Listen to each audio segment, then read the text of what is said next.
friends, I am Prabhati Barik. Welcome to my YouTube channel Peer Collaborative Education. देखा हमें शिक्षण शिक्षादान पंथार सब गुड़ाक पढ़ी देचे जमती फास्ट थे शिक्षक केन्द्रिक शिक्षार्थी केन्द्रिक कार्यक्रम भित्तिक ज्ञान संगठन पंथा दक्षता भित्तिक पंथा आज करवा आम तार MCQ मु प्रति सब्जेक्ट पढ़ेला MCQ ही दे थाए तेणु आज पढ़ा MCQ क्यों शिक्षा व्यवस्था शिक्षक अधिक सक्रिय होता एटे समस्ते जानिछु शिक्षक सक्रिय केवल शिक्षक केन्द्रिक पंथारे शिक्षक सक्रिय थांती बुझीला शिक्षक होउछन्ति ज्ञानर गंताघर बा सबू जानिथिबा व्यक्ति यह क्यों शिक्षा व्यवस्था अंतर्गत शिक्षक होउछन्ति ज्ञानर गंताघर पर्टिकुलर शिक्षक समस्त ज्ञानर गंताघर कौन पिला पूरा शून्य सेटा तो केबे न एटा केवल शिक्षक केन्द्रिक पंथारे ही ग्रहण करा जायतिला तबरे क्यों शिक्षा व्यवस्था रे पाठ्यघोषणा पाठ्यक्रम और शिक्षादान शिक्षण समय शेष ठीक समय निर्दिष्ट समय शेष होता है कौटा जो शिक्षक केन्द्रिक शिक्षक आसिले योजना प्रस्तुत करके आनिले पढ़ईदे पलैले शिक्षार्थी चाहे शिखु न शिखु गुरुत्व दियंतिनी तेणु शिक्षक केन्द्रिक पंथारे ठीक टाइम रे कौन होता है पाठ्यघोषणा पाठ्यक्रम समाप्ति होता है क्यों शिक्षा व्यवस्था मूल्यांकन समस्त प्रक्रिया शिक्षक द्वारा नियंत्रित होता है शिक्षक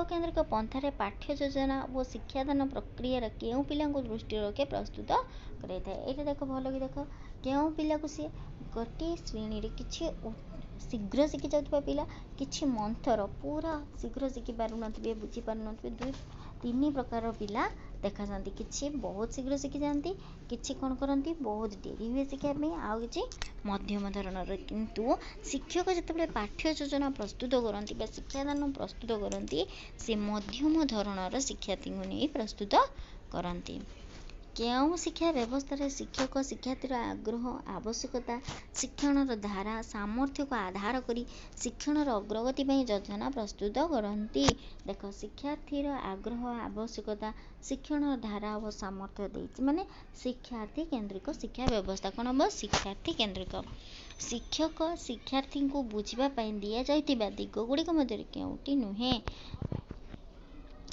शिक्षक शिक्षार्थी को बुझापी दि जाइतिबा दिग गुड़िक मध्य केउटी नुहे ताने दिग गुड़ाक जदि आम जानिबा से 6टा दिग देइतिले कौन गोटे हूँ स्वास्थ्य पिलार स्वास्थ्य किभली अच्छी आम जानवा दरकार जदि सी बहुत देह बहुत खराब अच्छी से समय ज्ञान देले से ग्रहण करवा नहीं तेणु ता स्वास्थ्य मान बौद्धिक सामर्थ्य धर से गोटे पिला कौन कही युक्त शिखी नहीं एकाथर आम गुणन शिखेबा तार मेमोरी मैच्योरिटी तार मानसिक बौद्धिक दक्षता आसी ना बुझेगा व्यक्तित्व ता पर्सनालिटी शिक्षण शैली अभिप्रेरणा घर और सांस्कृतिक पृष्ठभूमि एति कौन हो दिग स्वास्थ्य बौद्धिक सामर्थ्य व्यक्तित्व शिक्षण शैली अभिप्रेरणा घर और सांस्कृतिक पृष्ठभूमि जदि आम जानी नबा केगुड़ाक दिग ताहले दिग नुहे पचारि अभिज्ञता दिग गोटे नुहे बुझेगा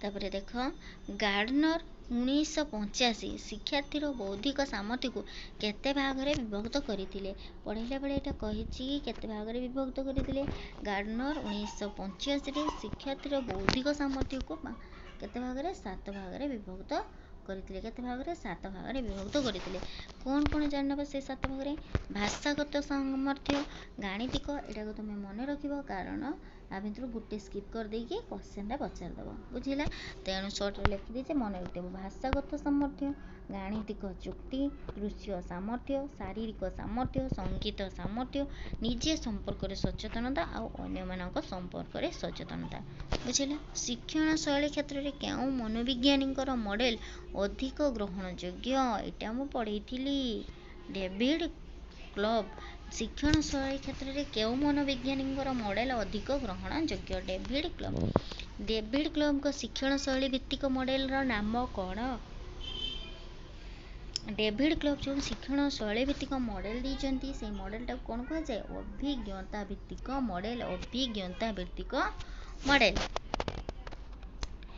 डेविड क्लब का मतरे शिक्षण शैली केते प्रकार ଶିକ୍ଷଣ ଶୈଳୀ ହେଉଛି 4 ପ୍ରକାର।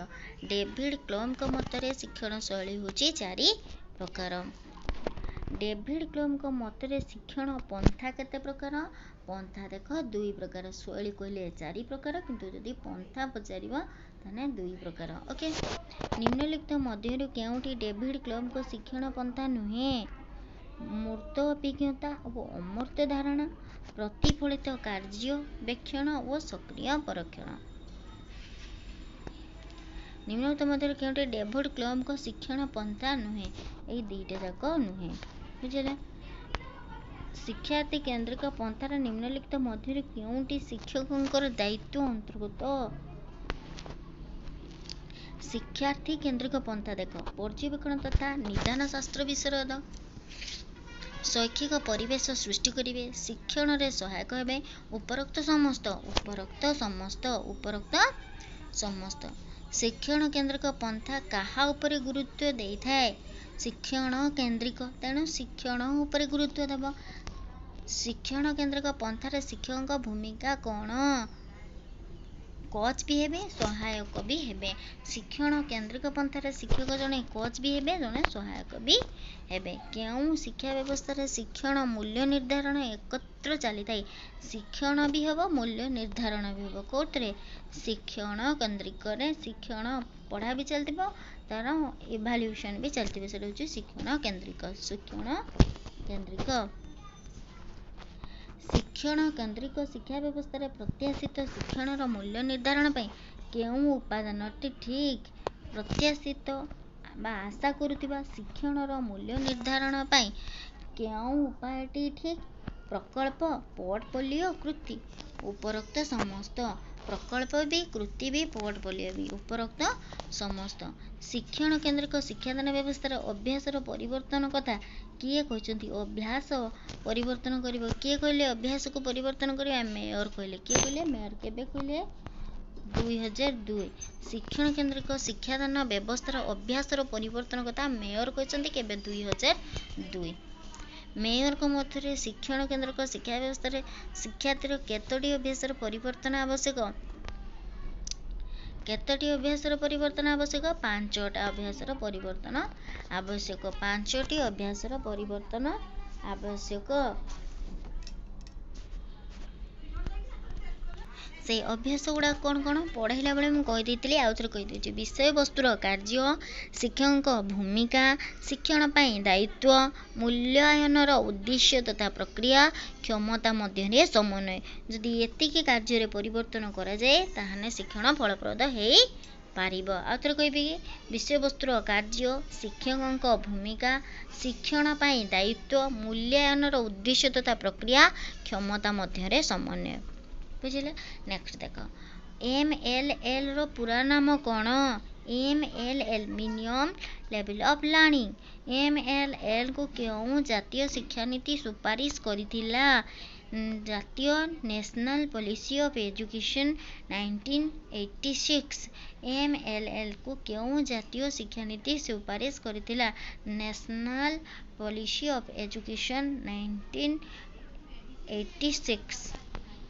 MLL କାହାର ଏକ ସମ୍ମିଶ୍ରଣ? MLL ଗୁଣାତ୍ମକତା ଓ ସମତାର ଏକ ସମ୍ମିଶ୍ରଣ। କାହାର? ଗୁଣାତ୍ମକତା ଓ ସମତା। ଗୁଣାତ୍ମକତା ଓ ସମତା। ପ୍ରଥମ ଶ୍ରେଣୀର ଶିକ୍ଷାର୍ଥୀ ନିକଟରେ କେଉଁ ଶିକ୍ଷଣ ଦକ୍ଷତା ଆବଶ୍ୟକ? ପ୍ରଥମ ଶ୍ରେଣୀର ଶିକ୍ଷାର୍ଥୀ ନିକଟରେ କେଉଁ ଶିକ୍ଷଣ ଦକ୍ଷତା ଆବଶ୍ୟକ? ଗଣିତ ଶିଖିଲେ। କ୍ୱେଶ୍ଚନ ଏଠି ଭୁଲ ଅଛି। ପ୍ରଥମ ଶ୍ରେଣୀର ଶିକ୍ଷାର୍ଥୀ ନିକଟରେ ଗଣିତରେ କେଉଁ ଶିକ୍ଷଣ ଦକ୍ଷତା ଆବଶ୍ୟକ? ଏଠି ଛାଡ଼ି ଦେଇଛି ମୁଁ ଗଣିତରେ। ଓକେ, ଗଣିତରେ କେଉଁ ଶିକ୍ଷଣ ଦକ୍ଷତା ଆବଶ୍ୟକ? 0ରୁ 18 ପର୍ଯ୍ୟନ୍ତ ସଂଖ୍ୟାର ଯୋଗ ଆଉ ବିୟୋଗ। 0ରୁ 18 ପର୍ଯ୍ୟନ୍ତରେ ଯେଉଁ ଶିକ୍ଷାର୍ଥୀମାନେ ନିପୁଣତା ହାସଲ କରି ନଥାନ୍ତି ସେମାନଙ୍କ ପାଇଁ ପୁନଃ ଶିକ୍ଷାଦାନ ଓ ଶିକ୍ଷଣ କାର୍ଯ୍ୟ କରିବାକୁ କ'ଣ କୁହାଯାଏ?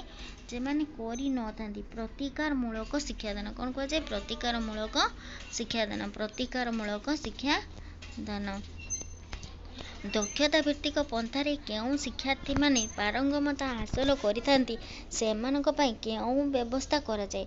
ଦକ୍ଷତା ଭିତ୍ତିକ ପନ୍ଥାରେ ଯେଉଁ ଶିକ୍ଷାର୍ଥୀମାନେ ପାରଙ୍ଗମତା ହାସଲ କରିଥାନ୍ତି ସେମାନଙ୍କ ପାଇଁ କେଉଁ ବ୍ୟବସ୍ଥା କରାଯାଏ? ସମୃଦ୍ଧିକରଣ। କ'ଣ? ସମୃଦ୍ଧିକରଣ। ଯେଉଁମାନେ ନ କରିଥାନ୍ତି ପ୍ରତିକାରମୂଳକ, ଯେଉଁମାନେ ପାରଦର୍ଶିତା ପାଇଥାନ୍ତି ତାହାକୁ ସମୃଦ୍ଧିକରଣ। ଶିକ୍ଷଣ କାର୍ଯ୍ୟରେ କେତୋଟି ଉପାଦାନ ରହିଛି? 4ଟି ଉପାଦାନ ରହିଛି। ଶିକ୍ଷଣ କାର୍ଯ୍ୟରେ କେତୋଟି ଉପାଦାନ? 4ଟି ଉପାଦାନ ରହିଛି। ଏଇଟା ମୁଁ ପଢ଼େଇଛି। ଆନନ୍ଦଦାୟୀ, ସ୍ୱତଃସ୍ଫୂର୍ତ୍ତ ଅଂଶଗ୍ରହଣ, ଏଇଟା ମୁଁ ପଢ଼େଇ ସାରିଛି ସବୁ। ଫାଷ୍ଟ କ'ଣ କହିଥିଲି? ଲକ୍ଷ୍ୟ କେନ୍ଦ୍ରିକ, ଆହ୍ୱାନମୂଳକ, ସ୍ୱତଃସ୍ଫୂର୍ତ୍ତ ଅଂଶଗ୍ରହଣ ଆଉ ଆନନ୍ଦଦାୟୀ। ଲକ୍ଷ୍ୟ କେନ୍ଦ୍ରିକ, ଆହ୍ୱାନମୂଳକ, ସ୍ୱତଃସ୍ଫୂର୍ତ୍ତ ଅଂଶଗ୍ରହଣ, ଆନନ୍ଦଦାୟୀ। ଠିକ୍ ଅଛି। ଶିକ୍ଷଣ କାର୍ଯ୍ୟର ଉପାଦାନ ନୁହେଁ। କେଉଁଠି ଶିକ୍ଷଣ କାର୍ଯ୍ୟର ଉପାଦାନ ନୁହେଁ? କେଉଁଟା ଉପାଦାନ ଜାଣି ସାରିଲା ପରେ କେଉଁଟା ନୁହେଁ ଆପେ ବାଛିଦେବ। ତେଣୁ ତୁମେ ଜାଣିଲ ଉପାଦାନ କେଉଁଟା? ଲକ୍ଷ୍ୟ କେନ୍ଦ୍ରିକ, ଆହ୍ୱାନମୂଳକ, ସ୍ୱତଃସ୍ଫୂର୍ତ୍ତ ଅଂଶଗ୍ରହଣ, ଆନନ୍ଦଦାୟୀ। ତେଣୁ ଏତିକିକୁ ଛାଡ଼ିଦେବ। ଯିଏ ରହିଯିବ ସିଏ ହେଉଛି ଶିକ୍ଷଣ କାର୍ଯ୍ୟର ଉପାଦାନ ନୁହେଁ। ତେଣୁ ଦେଖ, ଲକ୍ଷ୍ୟ କେନ୍ଦ୍ରିକ ବି ଉପାଦାନ, ଆହ୍ୱାନମୂଳକ ଉପାଦାନ, ସ୍ୱତଃସ୍ଫୂର୍ତ୍ତ ଅଂଶଗ୍ରହଣ ଗୋଟେ ଉପାଦାନ, ଆନନ୍ଦଦାୟୀ। ତେଣୁ ଏଠି ଅଭ୍ୟାସ ଅଧିକା ଦେଇଛି, ତେଣୁ ଏଠି ହେଉଛି ଅଭ୍ୟାସଟା ନୁହେଁ। ବୁଝିହେଲା? ନିମ୍ନଲିଖିତ ମଧ୍ୟରୁ କିଏ ଜ୍ଞାନ ସଂଗଠନ ପନ୍ଥାର ସମର୍ଥକ ନୁହନ୍ତି? ଜ୍ଞାନ ସଂଗଠନ ପନ୍ଥାର ସମର୍ଥକ କିଏ? ଆଗେ ମୁଁ ଦେଇଥିଲି ତୁମକୁ 4 ଜଣ ସଂଗଠନର ସମର୍ଥକ 4 ଜଣଙ୍କ ନାଁ ଦେଇଥିଲି ମୁଁ। ଜୋନ୍ ପିଆଜେ, ଭାଇଗୋଟ୍ସ୍କି, ନୋଭାକ୍ ଆଉ ପନ୍ସର। ତେଣୁ ସେମାନଙ୍କୁ ଛାଡ଼ିଦେବ। ଛାଡ଼ି ଦେଇକି ଯିଏ ବଳିବ ସିଏ ହେଉଛି ନୁହେଁ। ନିମ୍ନଲିଖିତ ମଧ୍ୟରୁ କିଏ ଜ୍ଞାନ ସଂଗଠନ ପନ୍ଥାର ସମର୍ଥକ ନୁହେଁ? Pro and pro. ଦେଖ, ଜୋନ୍ ପିଆଜେ, ଭାଇଗୋଟ୍ସ୍କି, ନୋଭାକ୍ ଆଉ ପନ୍ସର ଏମାନେ କ'ଣ ସମର୍ଥକ ଥିଲେ? ତେଣୁ ପ୍ରୋ ଆଣ୍ଡ ପ୍ରୋ ନୁହଁ। ଜ୍ଞାନ ସଂଗଠନ ପନ୍ଥାର ମୋଟ କେତୋଟି ଧାରଣା ଉପରେ ପର୍ଯ୍ୟବେସିତ? ଜ୍ଞାନ ସଂଗଠନ ପନ୍ଥାର ମୁଁ ଯେତେବେଳେ ପଢ଼େଇଛି ପନ୍ଥାର ଧାରଣା ଗୁଡ଼ିକୁ ବହୁତ ଗୁରୁତ୍ୱପୂର୍ଣ୍ଣ ଭାବରେ କହିଥିଲି ଯେ ଗୋଟେ ସ୍କିପ୍ କରି କ୍ୱେଶ୍ଚନ୍ ପଚାରିବ। ତେଣୁ ଜ୍ଞାନ ସଂଗଠନ ପନ୍ଥାର 5ଟି ଧାରଣା ଦେଇଛନ୍ତି। କେତୋଟି? 5ଟି। ସେ 5ଟି କ'ଣ କ'ଣ? ଶିକ୍ଷାର୍ଥୀ ସକ୍ରିୟ ହୋଇ ଜ୍ଞାନ ନିର୍ମାଣ କରି ଅଧିକାଂଶ ମାନବୀୟ କାର୍ଯ୍ୟକଳାପ ଏକ ସଂଗଠିତ ପ୍ରକ୍ରିୟାରେ ସମ୍ପାଦନ ହୋଇଥାଏ। ବ୍ୟକ୍ତିଗତ କାର୍ଯ୍ୟକଳାପ ସଂଗଠନ ମୁଖ୍ୟତଃ ସ୍ୱନିର୍ଦ୍ଦେଶିତ। ସାମାଜିକ ଭାବ ବିନିମୟ ଦ୍ୱାରା ଶିକ୍ଷଣ ସମ୍ଭବ ହୋଇଥାଏ। ଅର୍ଥପୂର୍ଣ୍ଣ ଶିକ୍ଷଣ କେବଳ ଉପଯୁକ୍ତ ଶିକ୍ଷଣ ପରିସ୍ଥିତି ଓ କାର୍ଯ୍ୟ ଦ୍ୱାରା ହିଁ ସମ୍ଭବ ହୋଇଥାଏ। ବୁଝିହେଲା? ଜ୍ଞାନ ସଂଗଠନବାଦ କେତେ ପ୍ରକାରର? ଜ୍ଞାନ ସଂଗଠନବାଦ ମୋଟଲି 3 ପ୍ରକାରର। ଗୋଟେ ହେଉଛି ମୌଳିକ, ଗୋଟେ ସାମାଜିକ, ସାଂସ୍କୃତିକ। କିନ୍ତୁ ସାଂସ୍କୃତିକଟାକୁ ଗୁରୁତ୍ୱ ଦିଆଯାଏନି, ମୌଳିକ ଓ ସାମାଜିକଟା ହିଁ ଗୁରୁତ୍ୱ ଦିଆଯାଏ। ମୌଳିକ ସଂଗଠନବାଦର ପ୍ରବକ୍ତା କିଏ? ଭନ୍ ଗ୍ଲାସରଫେଲ୍ଡ। ମୌଳିକ ସଂଗଠନବାଦର ପ୍ରବକ୍ତା ହେଉଛନ୍ତି ଭନ୍ ଗ୍ଲାସରଫେଲ୍ଡ। ସେ ପିଆଜେଙ୍କ ବୌଦ୍ଧିକ ବିକାଶ ତତ୍ତ୍ୱକୁ ଭିତ୍ତି କରି ମୌଳିକ ସଂଗଠନବାଦଟା ଦେଇଛନ୍ତି। ସେ 2ଟା ଧାରଣା ଦେଇଥିଲେ ଯେ ପିଲା କ'ଣ କରିବେ? ସକ୍ରିୟ ଭାବରେ ଅଂଶଗ୍ରହଣ କରି ଜ୍ଞାନ ନିର୍ମାଣ କରିବ। ଆଉ ଗୋଟେ ହେଉଛି ଜାଣିବାକୁ ଆଗ୍ରହୀ ହେବା ହେଉଛି ଏକ ଉପଯୋଜନକାରୀ ପ୍ରକ୍ରିୟା ଯେଉଁଥିରେ ଶିକ୍ଷାର୍ଥୀ ସତତତାର ଅଭିଜ୍ଞତାର ପରିବର୍ତ୍ତନ ଆଣିବେ। ପିଆଜେଙ୍କ ଉପଯୋଜନ ପ୍ରକ୍ରିୟା ସେ 2ଟା ଦିଗ ଦେଇଥିଲେ। ଗୋଟେ ହେଉଛି ଏସିମିଲେସନ୍, ଗୋଟେ ହେଉଛି ଆକୋମୋଡେସନ୍। ବୁଝିହେଲା? ତାପରେ ସାମାଜିକ ସଂଗଠନବାଦର ପ୍ରବକ୍ତା କିଏ? ରୁଷିଆର ମନସ୍ତତ୍ତ୍ୱବିତ୍ ଭାଇଗୋଟ୍ସ୍କି। କିଏ? ଭାଇଗୋଟ୍ସ୍କି। ସାମାଜିକ ସଂଗଠନବାଦର ପ୍ରବକ୍ତା ହେଉଛନ୍ତି ଭାଇଗୋଟ୍ସ୍କି। ମୁଖ୍ୟ ଧାରଣା 3 ଭାଗରେ ବିଭକ୍ତ କରିଥିଲେ। ଗୋଟେ ହେଉଛି ବାସ୍ତବତା, ଗୋଟେ ହେଉଛି ଜ୍ଞାନ, ଗୋଟେ ହେଉଛି ଶିକ୍ଷଣ। ଏଇଟା ଭାଇଗୋଟ୍ସ୍କି କ'ଣ ସାମାଜିକ ସଂଗଠନବାଦରେ 3 ଭାଗରେ ମୁଖ୍ୟ ଧାରଣା ଥିଲା। ଗୋଟେ ବାସ୍ତବିକତା, ଜ୍ଞାନ ଆଉ ଶିକ୍ଷଣ। ତାପରେ ଆସିଲା କ'ଣ? Zone of actual development. JADର ପୁରା ନାମ କ'ଣ? Zone of actual development. ZPDର ପୁରା ନାମ କ'ଣ? Zone of proximal development. ଏ ଜୋନ୍ ଅଫ୍ ଆକ୍ଚୁଆଲ୍ ଡେଭଲପମେଣ୍ଟ ଆଉ ଜୋନ୍ ଅଫ୍ ପ୍ରକ୍ସିମାଲ୍ ଡେଭଲପମେଣ୍ଟ ଏ ଦୁଇଟା କିଏ ଦେଇଛନ୍ତି? ରୁଷିଆର ମନସ୍ତତ୍ତ୍ୱବିତ୍ Vygotsky. Zone of actual development କ'ଣ? ପିଲା ପାଖରେ କୋଉ ଜ୍ଞାନ ବା ଅଭିଜ୍ଞତା ଅଛି।